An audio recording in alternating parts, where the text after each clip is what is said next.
Good morning, all. Camelback Trading 2724 coming to you this Wednesday morning, May 6th.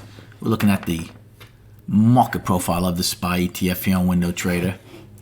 Here's yesterday's day. Remember, we had the gap.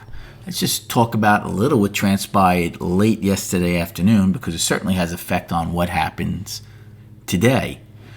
So we're trading at about the lowest of the pre-market. My pre-market low is 287. We're trading at 287.32. Yep, once again, that 287 level. But to get an idea of what transpired last night, we had a perfect P shape going, right?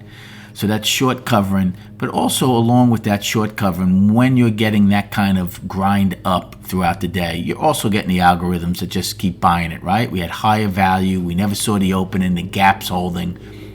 So when that little tweet hit, not only are those algorithms that were just buying to go along for the ride start puking it up, those people who were covering shorts throughout the day now reverse course and start shorting again. It's just a herd mentality. Price is just an advertisement, and they just drove it down in L&M. We did 30% of the day's volume in those two time frames, only to see us now trading back in value for now, back in balance. So that's, in a nutshell, what transpired in the last hour last night. Now, let's go over destinations and a game plan. So the upside, remember, we had a price probe. I was looking for a price probe to the upside. Look at this. Look at this, basically how close FK and L's highs are. Didn't get it. We got a price probe to the bottom. Well, right now, we're just exactly almost an hour to go before the opening. It's being rejected. If we open below A's low, 286.26, it would be accepted. Right now, we're $1 above it.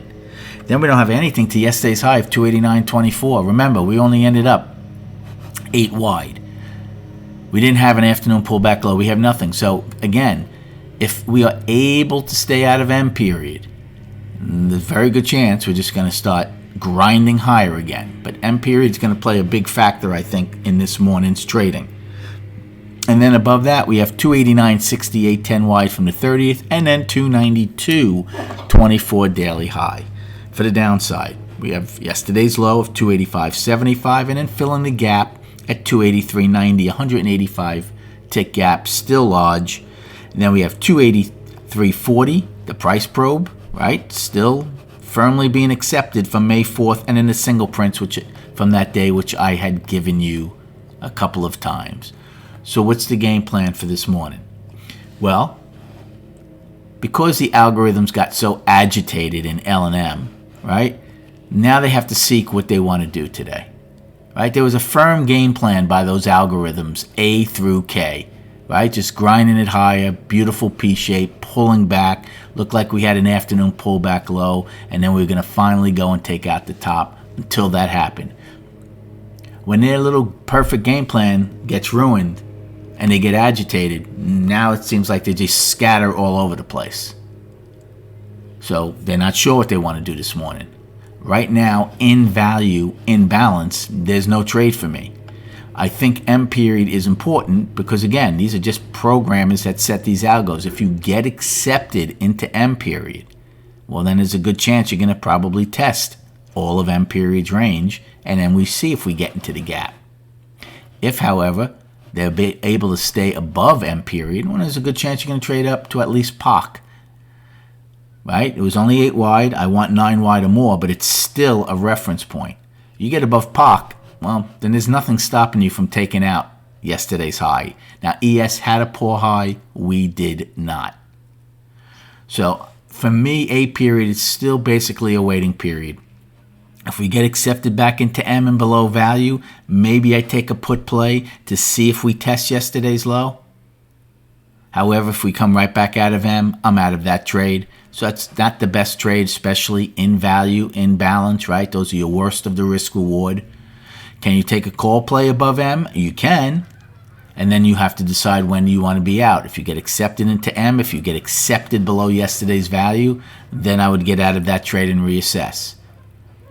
If you don't get accepted, there's a good chance you will migrate back up to the POC and then eventually yesterday's high. But again, you have all day to trade. They're not the best risk-reward trades in balance and value. Most likely I will wait. However, just like I tell you every morning, if you're part of my voice channel room, you're going to know exactly what I'm looking to do, what the market's looking to do as it's trading real time. Now let's go to the charts. We'll just look at the weekly and the daily for this morning. Once again, the weekly, we're firmly in balance, right?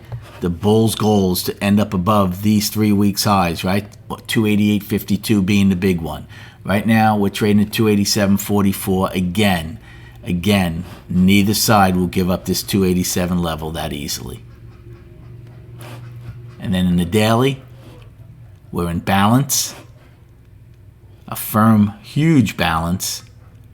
Gap is still my main focus, right? So the bear's goal is to take out yesterday's low and continue to attack that gap.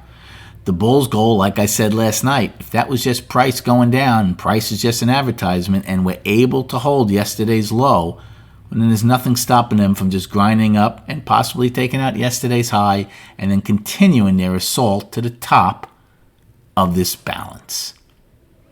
Good luck trading today. Have a great day.